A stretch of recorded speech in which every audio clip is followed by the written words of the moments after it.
What's going on, you insomnia motherfuckers? That's it. Yolanda is here. I just finished uploading the other video. I sent it over to the agency, and it was funny. Jackson, who sneezed on? It's my brother. He's fucking dying of allergies. I'm fucking miserable. Fuck. This time of year, he's fucking dying. All I can tell you is this: for people who suffer from allergies, God hates you. He's actually here making sure that I was okay, because obviously yesterday they sedated me like a fucking Mac out. So anyway, he's been coming over, but the problem is when you come over, you know, I'm across the street from Central Park. So if you got allergies, this is not the fucking home you want to fucking come visit. I could show him a picture of a fucking flower and he'll sneeze. But anyway, let's move on. The Yolanda story, okay? Now this story is fucking hilarious, because this story is another story of what you can endure. When you think you can't no more, you just gotta have fun with it. And I'll tell you a little saying. The guy that raised me in this industry, you know, it's funny because he came up here, he went to Rutgers, he fucking survived, he fucking made money, he wasn't tired of anybody, he had a strategy, and through fucking years and years and years, this guy was like fucking depression era. I mean, this guy, he saw it all, he had his pattern. His thing was like, certain occurrences happen every year.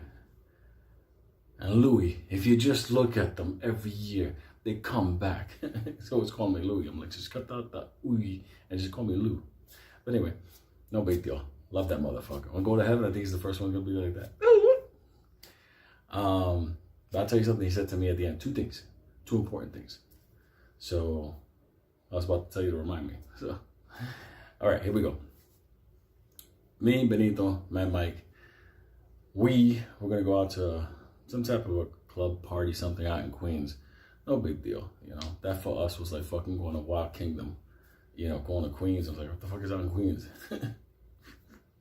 Anyway, so before we're gonna go out to this party, whatever we're gonna do, we said, okay, let's get some food in case, you know, we go there, whatever, get hungry.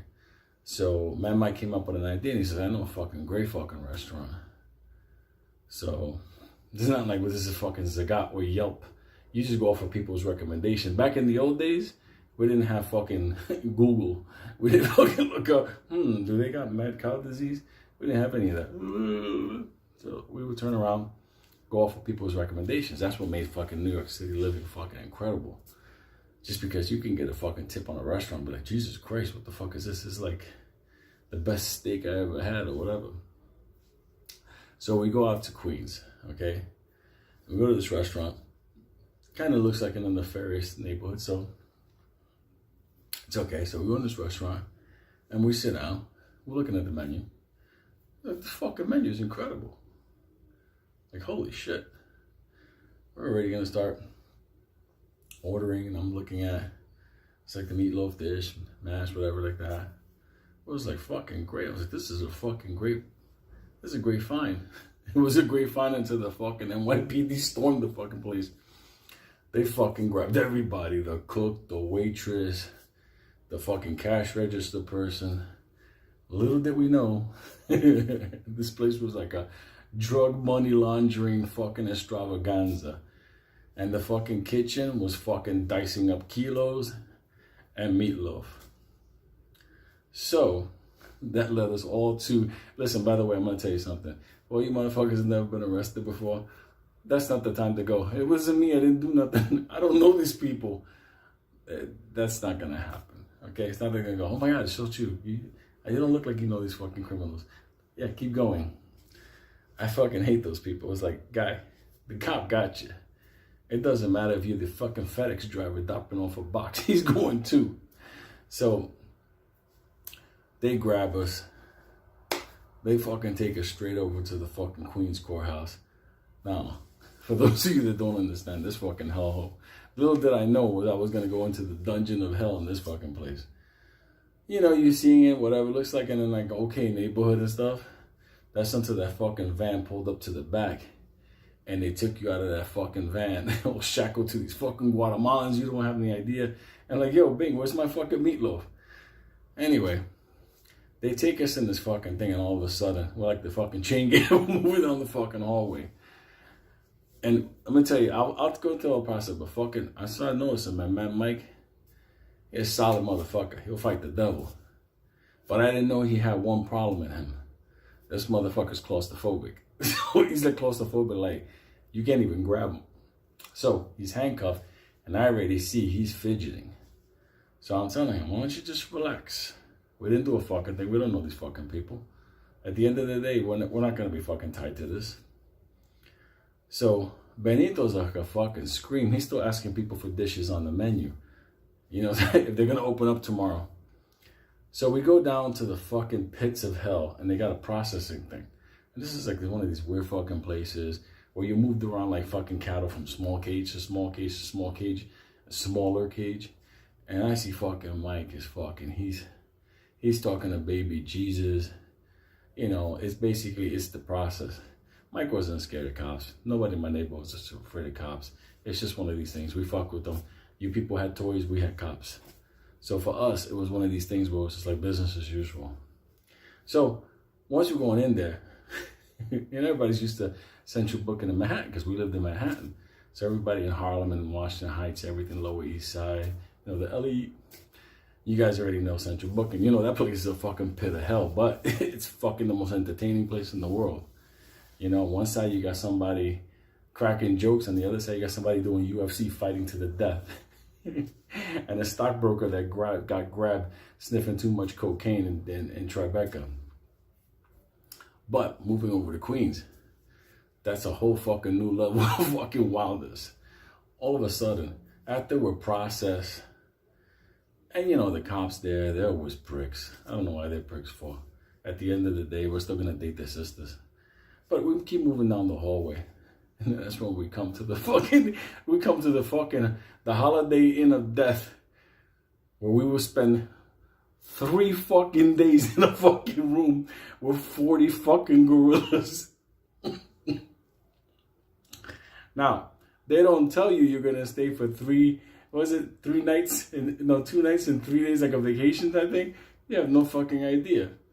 This fucking room, you go into this thing, it's one toilet that hasn't heard the sound of a flush since 1972. And there's one bench, like two 2x4s that were fucking screwed together. And it's up against the wall. So what do 40 motherfuckers do when they're brought into this fucking pit? All of a sudden, they go for the bench. That's the first round of fights. Let me tell you something. I look around as I got somebody in a fucking death grip. Benito's still talking about the menu to this fucking guy. He knew at the end of the day, he was the one that was always talking. I was the one that was always involved in throwing hands. I was fucking going savage in there. You know, because you got to let the room know this is my fucking corner. Mike is by the fucking bars breathing. What the fuck is going on with Mike? So anyway, after that shit gets real, there's one phone on the wall. Now that phone is fucking free. You can call anywhere in New York City. It's fucking there. You can call anytime. But you got to get on that phone. And to get on that phone, you got to get in front of a savage. Or you got to tell the savage to get off that phone. Now the problem was, normal motherfuckers, they just get on the phone. Hey, listen, I know I got grabbed. Listen, I'm over in the Queen's place. Okay, whatever. Come get me. Get me the fuck out of here. Hang up. Fast phone call. Some people, they got on that fucking phone. Hey, what's going on? How you doing? No, you wouldn't believe what happened to me. That's the motherfucker. You grab the phone. Motherfucker, you don't believe what's going to happen to you soon. Get the fuck out of here for the fucking phone. But there was one motherfucker. It was one motherfucker, coolest motherfucker in the world. I'm going to have to expose him for the story, but you know what? I love that motherfucker. All of us, after the fight broke out and people fucked up, I put somebody to fucking sleep fast. Everybody understood I will fuck you up. It was just one of those things. Everybody found their corners. People sleeping on floors. People having people's boots. Because we're all over. We're all over the fucking floor, the wall. I had my bench on the side. Benito's up against the bars. Mike is just standing there. What the fuck, guy? It's bars. Air comes in and out. But he was like that. He fucking E.T. was phoning home. That motherfucker wasn't here no more. So anyway, I'm fucking dead. I can't fucking take it no more. I'm fucking like, listen, I'm fucking exhausted and I'm starving. All of a sudden, I hear. All of a sudden, I see a tray of doom come like a trolley car. And they got this wild convict motherfucker. All right, got your dinners. Let me tell you something. When he opened up that door and he took out those fucking peanut butter sandwiches of death, let me tell you something. You knew now you were in hell. Because you were getting fucking peanut butter sandwiches with no fucking jelly, and you were going to fucking drink it with a cup of your saliva because there was nothing to drink in that bitch. So you had to think, how fucking hungry am I? If I eat this, I'm going to die of fucking thirst. That's fucking cruelty. You motherfuckers deserve your mothers to get shot. Because think about it. You're giving somebody fucking peanut butter on this prison bread without a cup of water. Whatever. Put the peanut butter sandwich to the side in case you need that protein. Okay, so a couple of hours in. Everybody more or less got their position and sleeping like this. At a certain point, you gotta basically say to yourself, if I wake up, I'm killing somebody. So I just told motherfuckers on my side, you fuck with me, I'm gonna break something. I don't give a fuck. You ever seen what judo can do to a body? Just keep your shit to yourself. Let everybody know that was my version of good night, fellow inmates.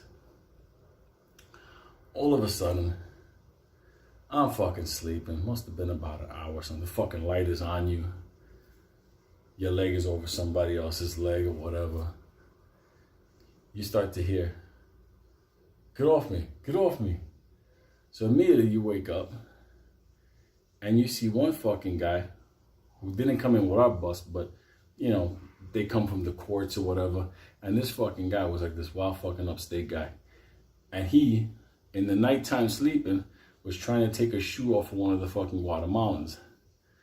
Let me tell you something. That has to be the most stupidest criminal in the world.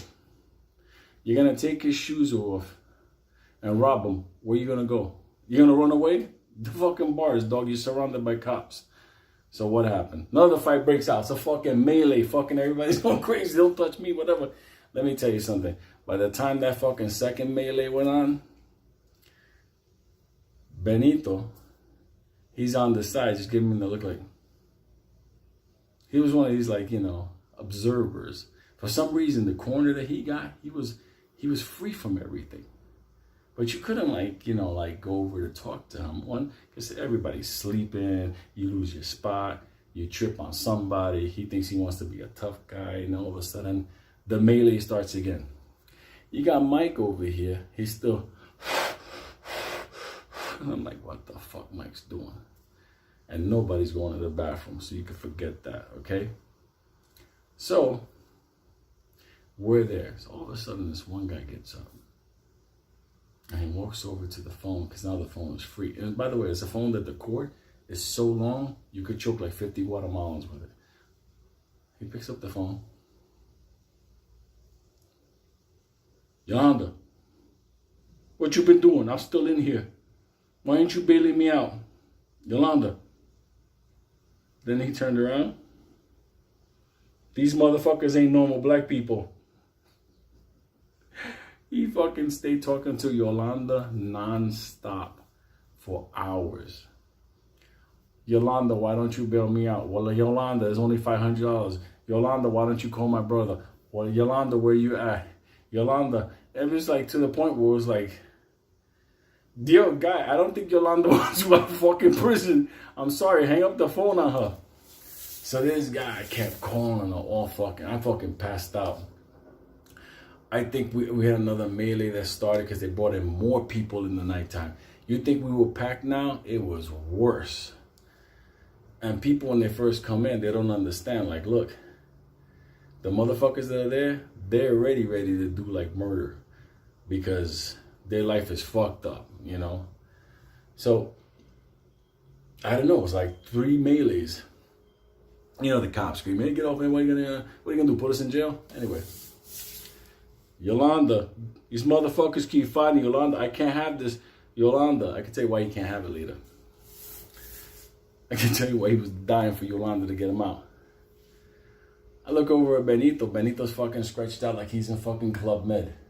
Relaxing, he's fucking just getting his feet. There's an absurd. He had the best fucking place. He got anchored in this fucking, it was like a steam, like not a steam pipe, like a water pipe. He was just fucking pretty. All you had to do was give him a magazine and that would have been a vacation for him. And Mike is the, let me tell you something. After all that insanity and watching out for fucking everything, you fucking fall asleep. Fall asleep with bodies and you look like it was a massacre. And you fucking sleeping. And you're just there and all of a sudden, hours later you hear.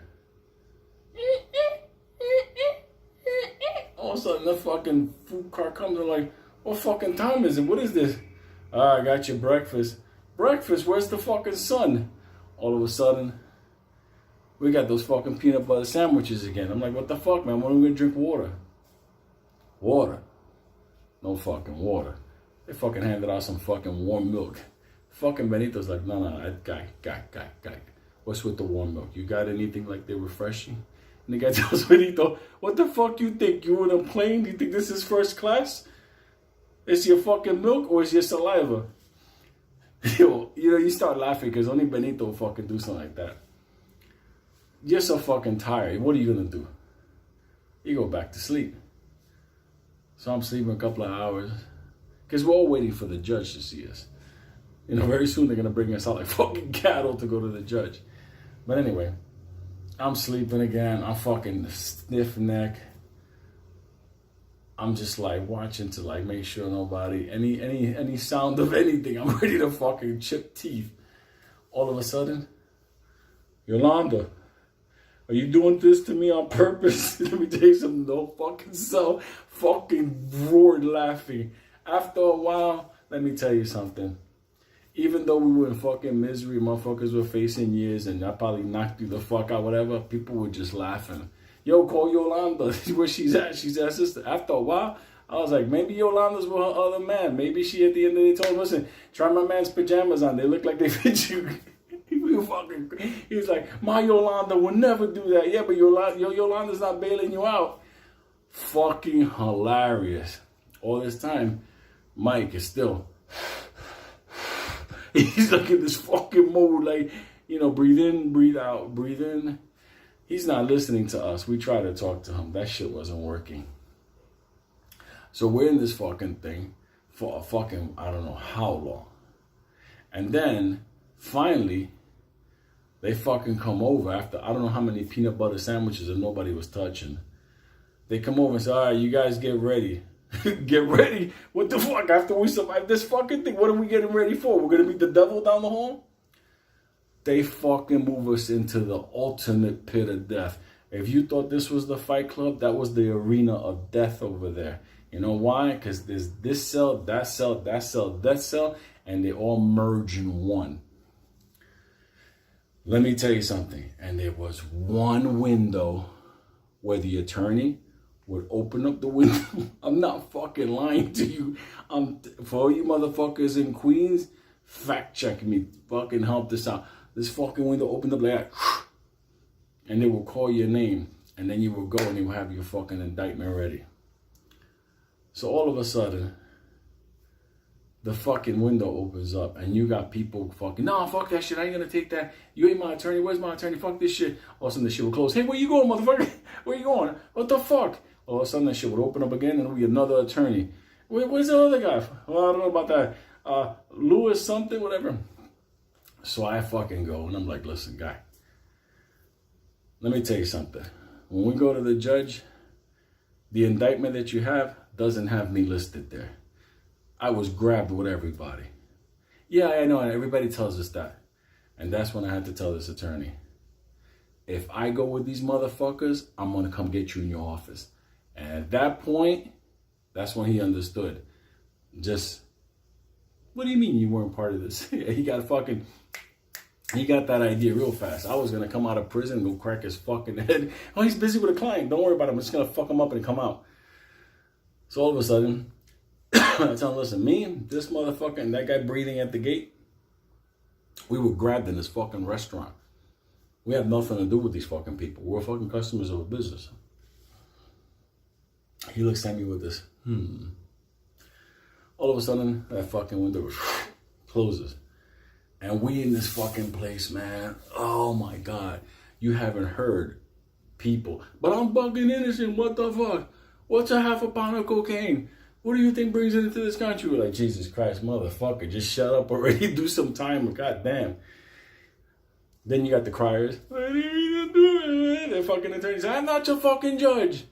Crying there, not in here. It was like, what the fuck is this place? The arena of death. Don't get next to them. Back to your wall. What the fuck is this? Then they fucking take us like fucking cattle, and they fucking put us in a fucking hallway. And all of a sudden, me and Benito and Mike, we've been grabbed a bunch of times. You know, it's just normal. Back in those days, you know, they were grabbing everybody. Giuliani had a mandate. He was the mayor. He was like, grab every motherfucker. So it's funny. I shook hands with that fucker. Long story, my Giuliani story. Because of his agenda, I frequented many precincts in my life. Anyway, so they got us in this hallway. All of a sudden, there's fucking cops coming over. All right, I got this machine, and I'm gonna be taking pictures of you before you go there. Fucking Benito starts fixing his collar and fixing himself, and everybody's just looking at him. He's like, your mugshot is everything. Fucking rolling. He said, your mugshot is everything. You don't know where that picture's gonna wind up. And it was fucking hilarious. I'm like, it's gonna wind up in the Daily News, motherfucker. You're gonna get 50 fucking years. But since I learned the last time when I was chained to this motherfucker, I said, no fucking way in hell am I gonna let this fucking guy represent us on this deal. So I told him, Benito, you gotta get to the back, man. Because you open up your mouth and we're screwed. We're dead. They're gonna fuck us up. So all of a sudden, he understands. Door opens up and they snatch me like a puppy out of a box. They put me on there and it was my time. And the attorney's like, oh, Your Honor, you know, my client, you know, he pleads not guilty. And one of the reasons he pleads not guilty, I was like, because I'm not a fucking drug dealer and I'm not no fucking criminal in a restaurant. I'm sorry. I did one of those things. Never let your fucking public defender just ghost you into prison. It's not like we can call our attorney. Our attorney didn't even know where the fuck we were. We're in a different borough. So we had to deal with this motherfucker until afterwards. So then I just basically told the judge, listen, not for nothing, I don't want to be disrespectful. And most of it sounded like Benito, but I calmed it down. I said, me and my two friends are in there and we got grabbed sitting down at a restaurant. And our name is not in that indictment. I guarantee you that. Anyway, this judge, she looked at me and she was probably thinking, 50 years. But she was cool. She turned around and she said, who are the other two? Name them. So I named them. That's when my heart started beating. Fucking Benito and Mike come out, and fucking when Mike comes out, he's breathing like they had a plastic bag over his fucking head. Benito comes out, and he's like fucking Showtime. Like fucking, you ever seen the fucking game shows back in the 80s? He thinks he's gonna fucking be spinning a wheel. Let me get an F, let me get a D. What the fuck is wrong with you? Calm down. Don't fucking say nothing. Listen, me and these two fucking guys, we have nothing to do with the fucking 50 guys in the hallway. All of a sudden, they bring the arresting officers and the cops. Like, we were in the restaurant with fucking menus in our hand, you fucking cocksucker. That one I got reprimanded on that. But anyway, at the end of the day, the judge was basically like, where do you live? We had no tie, nothing with Manhattan, had nothing to do with nothing, whatever. So the judge was like, okay, we're gonna get you out. We're gonna do the discipline, we're gonna dismiss this. Because we weren't part of that. The problem is we had to wait to get processed out. And in the process of that, this is where it became funny. The guy that was calling for fucking Yolanda, he happened to be a fucking priest that got caught in some type of hookah house in Queens. So when they opened the door, brought him out, It was like his whole congregation was there. Pastor, no, it can't be. It's like, where's Yolanda? It was his wife. Let me tell you something. A fucking brawl erupted. Yo, you can't take the pastor. Yeah, what did the pastor do? He was in the hookah house. Oh my God, it turned into craziness. Anyway, at the end of the day, Yolanda didn't bail him out. Mike had to go see a therapist because his claustrophobia, even when he was outside, he was having trouble breathing. He said he wanted to walk home. He didn't want to take the train home. Fucking Benito was like, you think that restaurant's ever going to open? He fucking memorized the entire menu. He even had the piece of paper where it had like the special on the plate. Anyway, the moral of the story is, don't call Yolanda for bail, for one. Two, if you're ever going to go into a fucking cell, don't take Benito, don't take Mike with you. And you could endure much more than you ever thought was possible. Because I went in there thinking it was going to be 1 hour, 2 hours, this could be fixed. We were in there for fucking 3 days. All those Yolandas, all those brawls, all those craziness, all those peanut butter sandwiches, all those no waters, basically all the fucking insanity, Yolanda. I'm not playing. These black people are not the same type of black people that you know. That's right. These are fucking killers. Look at these people. They're the ones with the fucking, the pick in their fucking hand is fucking, let me tell you something. That they should put a fucking camera. That would be the best fucking reality TV thing in the world. But either way, the moral of the story is my mentor, my Yoda, he told me something.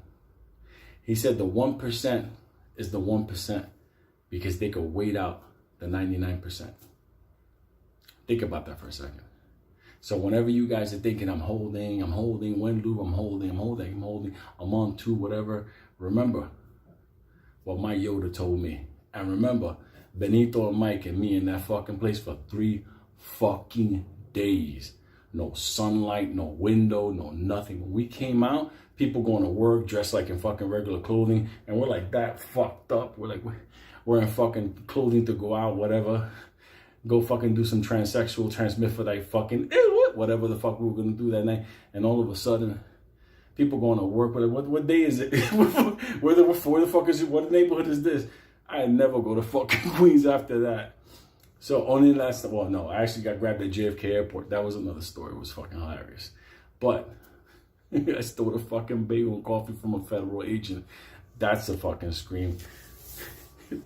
Hey, motherfucker, you shouldn't have left your breakfast at the desk. I'm handcuffed to a fucking desk and I'm like, I'm not taking those fucking peanut butter sandwiches to me. So anyway, remember, hold tight. It's just a game. It's all a game. We're at this point now. They're going to have to start paying up. Everything's happening.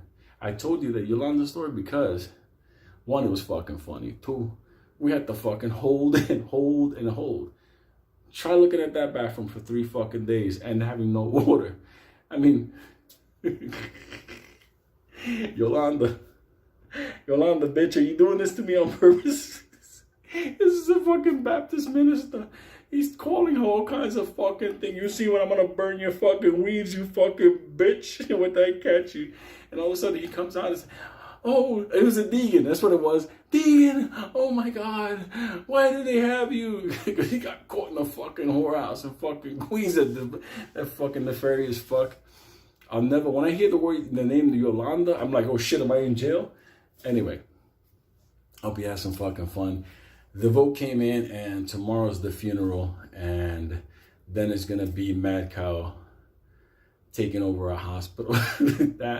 That was fucking amazing. But funeral tomorrow. Well, you know what? I'll do it again. Funeral or Mad Cow. So Benito or Mad Cow. One of the two. So as a matter of fact, no, it's not even a Benito story. It's a fucking Mad Mike story. So at the end of the day, Benito was there. You decide, you let me know, and that's for tomorrow. But Yolanda was today.